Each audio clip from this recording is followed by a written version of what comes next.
Howdy, I'm Lee Wilson from Two Guys Outdoors, and today we're going to do Stage 3 of the 1911 project.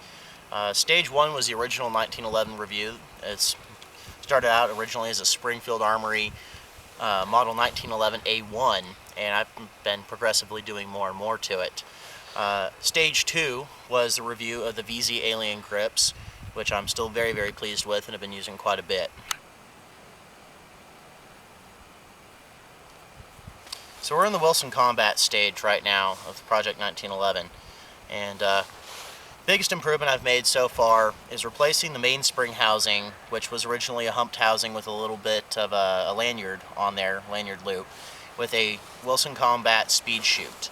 This is a flat mainspring housing with 30 lines per inch checkering on it, good solid, really grippy checkering, and then the actual Speed Chute integrates inside the mainspring housing. You can run the mainspring housing by itself and take the Speed Chute off of it if you want to do it for concealed carry, but honestly, I haven't noticed a difference when carrying this gun concealed. The Speed Chute, however, gives you a lot more room, to get your mag changes better, especially with the non-beveled magazine wells on the A1s. This mates up perfectly with it. There's no gap, and you don't have to do anything to your mag well bevel. So that's a really nice little feature.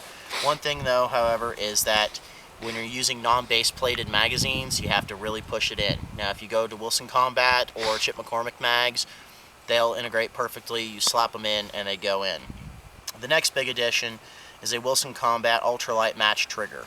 And this has been so far the best improvement to this pistol that I've made. It's a very light, very crisp trigger. Again, show you the gun is indeed clear, but there's just very little take up and then a clean break. And this has improved the feel and the firing and the functioning of this firearm exponentially. It's just really made a huge difference.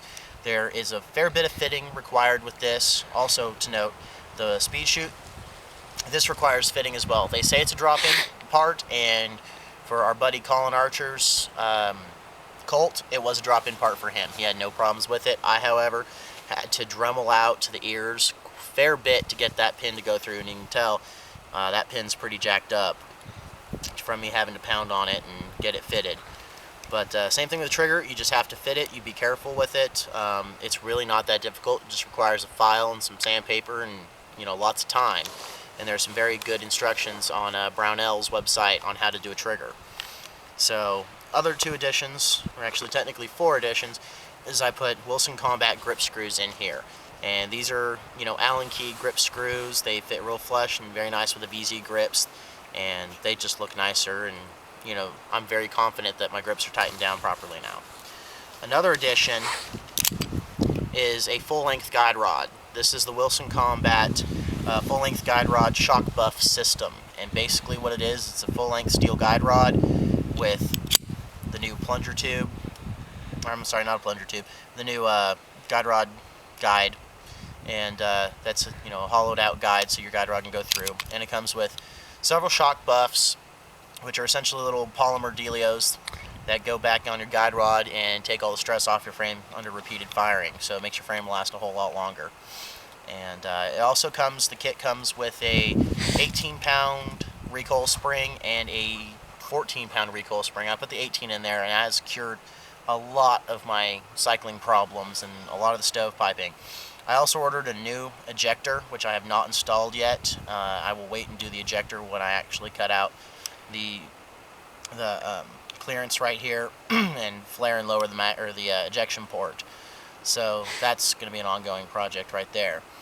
But another thing I've done personally is I got some flits, polished the feed ramp in there. That's helped with the feeding issues. It is now feeding Winchester White Box flawlessly. I have not tried it with my Spear Gold Dot yet, but at $1.50 a round, it's kind of an expensive test. But this is Stage 3 of Project 1911. Stay tuned. The next thing that's going to be done is going to be a new Wilson Combat Ultralight hammer, a new grip safety, and going to have to cut the frame. So we'll keep you updated on that. And that's pretty much it. The gun's been running flawlessly. I love it. It's my daily carry. It's a bit of a heavy daily carry, but 1911, it's the best you can get. All right, thank you for joining us. Until next time.